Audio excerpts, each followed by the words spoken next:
Tell my day abreye ye do mase papa na sadia no pa no ye di kan de catcher mo no free nei kroyi no ye the health tips ebe bro apomode no ye bodo tofa sa nti na wotwe no se ye fa ye stroke a ye bedi hu komo akosi ni fiada na se ye hu nsam ni nyina na wotwe we mu no de fiade beba from next week chrono yani apomudin penifo ene bedi nkomo ahwe conditions ahodo a womo ede bema ye enti ena de ye mo akwa abasonko ede wa Badwam TV Badwam health tips no ede de bro ne me pese edi nkomo hwe kwan a ma ye befa so akrow ye ho from infections ahodo mo ene nkomo a ye ba bedie eno no de di kan a me pese oba bia hye no so hu ni yie pa empo mema no krampo nso kan hodan so emani titiro se koba se ye hohoro yase anase bia waje wanan na wo pepa wase no emfa mfiri oto ema wanim emfa mfiri oto wo pepa oto a emfa mfiri akire ema animu na emom fa firi animu fa kwa akire se sa na wo ye no a ebetumi aboa efi se akire ho a wo de ba animu no se infections bi mu anketenkiti bi ye mfa ye ni enhu no se wunnim na wo de ba wanim a ekoho no mu a the infections bebre ebreye na ya ne mpempi no ne ko no dini yie nti ye ma ya se ho pa de eho ye so delicate I will say ye ma ye ni ekoho yie entoto ho no mo senya enfa ho ni agro if you say emu bi beba ho no mu a wani wei umfa hu this ye de ko hwe mfidie mu nti na infections ahodo ema no dodo no ade enimu a ye white nenso enya no nko ani infections aya ye tanya ewo ya simu ho nti ya hye no nso empo sanka be ya ka wo fi a kensuo uja otu wie kura nka fansuo mum ewo hye ho no kama ebe boa ye mpa ye hye no nso ema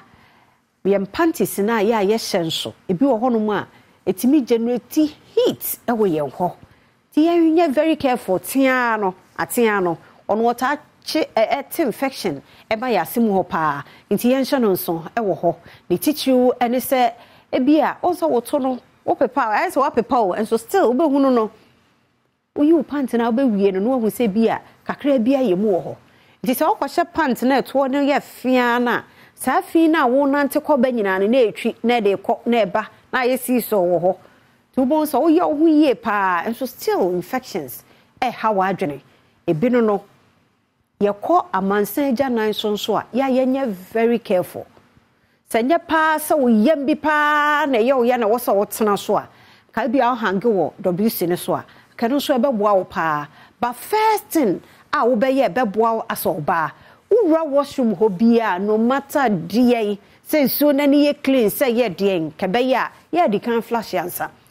na wo use eno de we are sure to say what na wo di kan wo flash ya ma bibia akọ wo na wo di kan so wo tissue wo ho so a wo to be clean so ho a doctor for na catch ye ka unya disinfectant CB Dettol nomnes ani maybe na ke bia de clean so a edun so ho ye pa etimi boa ye ye free o hawa hodo a ma yenya wo yasemu ho no yenye ne ye ena se wo panty no eye infected dada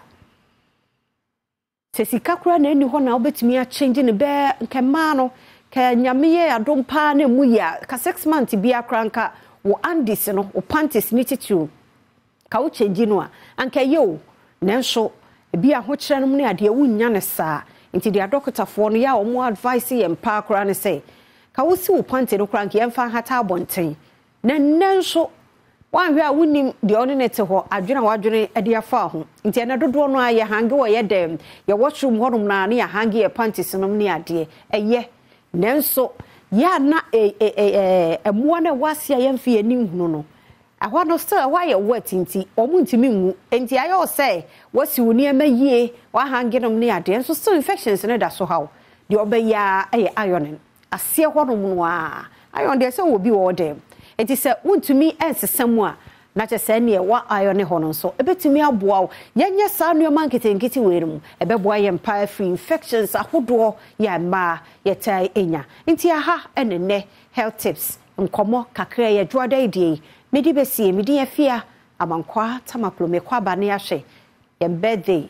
celebrant no. We are celebrating.